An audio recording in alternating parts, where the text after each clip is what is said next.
عبداللہ بن مسعود بہت بڑے عالم تھے، بہت بڑے فقی تھے، مگر پیسے بالکل بھی نہیں تھے، ایسے غریب ایسے غریب۔ عبداللہ بن مسعود رضی اللہ تعالی عنہ کی زوجہ نے بیان سنا، بھئی صدقہ کرو، رشتہ داروں پہ خرچ کرو۔ گھر آئی انہوں نے، میرے تو رشتہ داروں میں سب سے غریب کون ہے؟ میرے میاں ہی ہیں۔ کہا اللہ کے رسول محمد بن عبداللہ، آپ مجھے ایسا کلام سکھا دیجئے جس سے یہ معجزے نمودار ہوتے ہیں۔ تو رسول اللہ صلی اللہ علیہ وسلم نے وہاں پہ ان کو کیا بشارت دی؟ یرحمک اللہ انکا غلیم معلم، اے بیٹے ایک تو امانت دار ہے، اور میں تجھے خوشخبری اور بشارت دیتا ہوں، تو بچپن میں ہی پڑھا لکھا فقیہ اور عالم ہے۔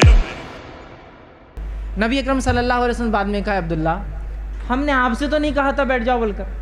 تو عبداللہ ابن مسعود رضی اللہ عنہ فرماتے، اللہ کے رسول صلی اللہ علیہ وسلم ہمیں کیا معلوم آپ کس سے کہہ رہے تھے بیٹھ جا، ہمارے کانوں میں بات آئی ہمارے نبی کی، کیا ہے وہ شخص جو کھڑا ہے بیٹھ جا، میں بیٹھ گیا بس۔ حضرت عبداللہ بن مسعود فرماتے ہیں میں نے یہ فضیلت علی کی دیکھی کہ اگر ساری کائنات مجھے دی جائے اور اس فضیلت کو مجھ سے واپس لے لیا جائے، یا ساری کائنات مجھ سے لے کر یہ فضیلت دی جائے تو میں یہ فضیلت دے دوں گا، ساری دنیا دے دوں گا۔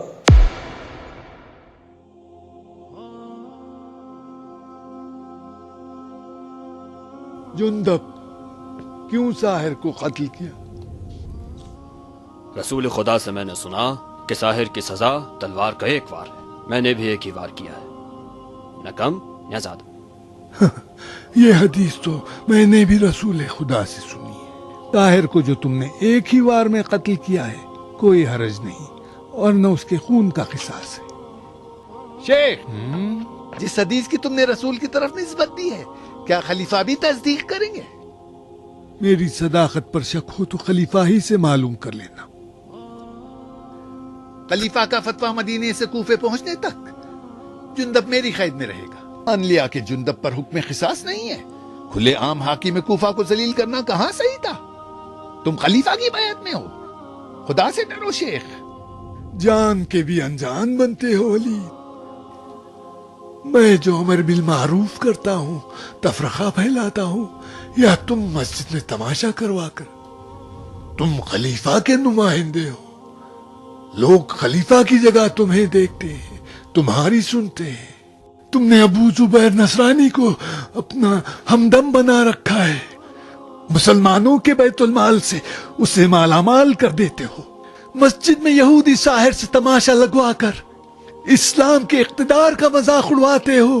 میں کوفے کے بیت المال کا خزانچی ہوں، بیت المال سے تم نے 1,00,000 دینار کا قرضہ لیا ہے، تاریخ ادائیگی سے 1 ماہ زیادہ ہو چکا ہے۔ ادائیگی کی مہلت بڑھا دو، خلیفہ نے تمہیں منصب دیا ہے، کوفے کا خزانچی بنایا ہے، قضاوت کی کرسی پر بٹھایا ہے، کیا بے انصافی نہیں جو ان کے لکھے پر شک کرنے لگو؟ تم خلیفہ کو جھوٹ نہ لکھو، مروان میری چغلی نہ کرے، پھر خلیفہ جو بھی لکھے میرے سر آنکھوں پر۔ میں خلیفہ کا امیر ہوں، مروان ان کا مشیر ہے، کیا خلیفہ نالائق افراد کو منصب دیں گے؟ تمہیں 3 دن کی مہلت دیتا ہوں، بیت المال کے 1,00,000 دینار واپس لوٹا دو، سمجھے؟ قاضی کوفہ تمہیں بدنام کر دے گا ولید، اپنے آپ کو رسوا نہ کرو ولید۔ بڈھا بری طرح میرے پیچھے پڑ گیا ہے، مروان اگر اس کی عزل کا حکم نکلوا دے تو شق القمر کیا۔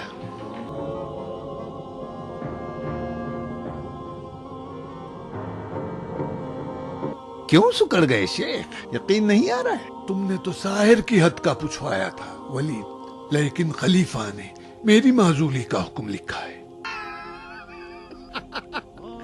تو کیا خلیفہ میری معزولی کا حکم لکھتے ہیں؟ آخر تم نے میرے متعلق کیا جھوٹ اور بہتان خلیفہ کو لکھ ڈالا ہے ولید؟ میں بیت المال کا ذمہ دار ہوں یا نہیں ہوں؟ اگر ہوں تو 1 دینار بھی تمہیں اپنے حق سے زیادہ خرچ نہیں کرنے دوں گا۔ تمہیں حکم خلیفہ پر اعتراض ہے؟ تمہاری غلط حرکتوں پر اعتراض ہے۔ خلیفہ کو جھوٹ لکھ کر تم نے بیت المال مجھ سے لے لیا ہے ولید۔